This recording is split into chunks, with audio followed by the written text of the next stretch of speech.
We go now to Governor Mike DeWine of Ohio. Good morning, Governor. Morning, John. Governor, you said after the verdict this week that George Floyd's death laid bare some of our deepest divisions in our country. There is a lot for us to learn from this great tragedy. What is there for us to learn? John, I think there's a clear pathway in regard to police reform. I think there are things that we all can come together on, Democrat or Republican, liberal, conservative. We have a bill in front of the state legislature that we presented, for example, that calls for a lot more police training, more uniform police training. We have 900 and some police departments in Ohio. Many states have a lot of small departments. Many times because of resources, they don't get the training that they need. Body cameras, the tragedy of the 16-year-old child who was killed in Columbus. Mayor Ginther made the absolute correct decision. Within 6 hours, they had that out to the news media.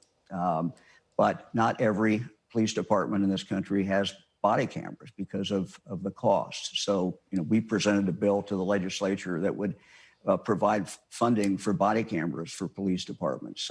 Another pathway clearly is there, and that is to treat police as professionals. What do I mean by that? Well, we have the state licensing boards for doctors, for lawyers, for nurses.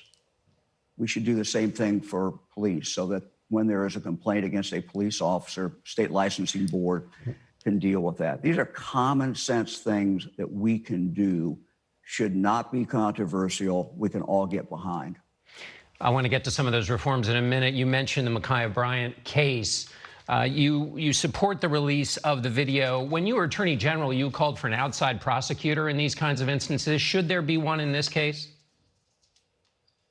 Well, they already have an outside investigator, BCI, and I think in most cases, this is certainly called for. Should it be automatic in these cases, Governor? And I'm sorry? Should it be automatic in these cases, Governor? Yeah, I think it should be automatic. Automatic outside, someone come in to do the investigation. You also have, the prosecution itself. And it's not that the local prosecutor can't do it or the local police can't investigate themselves, but particularly with the police investigating themselves, there is the appearance. There's always the appearance that, that was not a fair investigation. So I think getting rid of that feeling, getting rid of that appearance, making sure it's an outside agency that is doing the investigation. BCI in Ohio does a great job. They're the ones that are involved. It's a state agency. They're the ones that the mayor has asked to come in and do the investigation in Columbus. You've talked about training, and I want to talk about the Ma'Khia Bryant case. There's been a lot of people looking at it because the video is out there, a lot of people making judgments. What a lot of people in the black community see is they see a situation in which white assailants, young white men who sometimes have just come from committing mayhem, are taken into custody. But when it's a young black man or woman, there's a shooting, there's a use of force, and they see a wide disparity there in terms of the discretion used by officers. Do you understand that feeling? Well, I certainly understand the feeling. I also understand the feeling of the police officer. I've not been a police officer, but I was a county prosecuting attorney. Look, they've got a tough job. They have to make split-second decisions. And in this particular case, for example, you're watching the same thing I'm watching. You know the same thing I'm seeing, but that's what the police officer saw. So that's why one reason, frankly, to have the video cameras and get that out to the public so that everybody can take a look at that. But yes, I understand how they feel. It's one of the reasons why, teaching them implicit bias, more police training, how you diffuse a situation, how you deal with someone, for example, who has a mental health problem, how you deal with someone who is autistic. All of these things, we know how to do now. It's just getting that training out to every police officer in the country. Let me ask you about that question of implicit bias, because what you see in the figures is that you're twice as likely if you're black to get shot in one of these instances. And then also in Columbus, there was a study that showed even though black residents are 28% of the city, they're involved in half of the use of force cases. So it's not just a feeling, the numbers back it up. And I wonder if you can be very specific in this training about basically the implicit views of race that get embedded one way or another into police that cause these kinds of outcomes. Sure. This is state-of-the-art training today, John. This is what professionals want.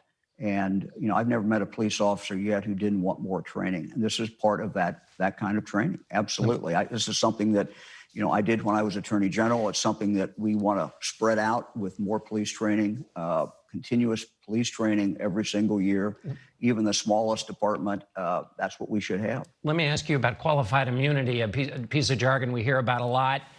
Some people say it shields police officers who do wrongdoing. Others say it allows them to make a good faith effort in these split-second moments. It's being taken care of in states, New Mexico, Colorado. Will Ohio do anything to change qualified immunity, do you think? Yeah, John, we have not really had a discussion about it. I'm sure we will. I'll take a look at that, but I've really not looked at that to see what impact that does have. And you don't have a view one way or the other whether it should or shouldn't? No, I really don't. Let me ask you a quick COVID-19 question. There's a lot of vaccine hesitancy out there. A, how worried are you about that? And B, as a Republican, one of the things we found in our polling is that 49% of Republicans either aren't going to get it at all or are very hesitant. So how worried are you, and what would you say to fellow Republicans? Well, I'm worried, John. We've seen our vaccination rate go down about half of what it was 3 weeks ago. So that's a concern. But we've vaccinated about 40% of, at least for the first shot, 40% of our total population. We just need to continue to move forward. If you look at those 65 and over, we're over 70, 73, 74%. So we're doing pretty well, but we have to continue to go forward. The game is not over yet. So I'm concerned about it. You know, one of the things that we're doing is now we're reaching out to businesses and providing for vaccinations directly in businesses. We're doing the same thing in our colleges. We're doing the same thing in our high school. We got to be more aggressive. All right, Governor. Thank you so much. Sorry, I've got to be aggressive and move on. Thank you, Governor. We appreciate it.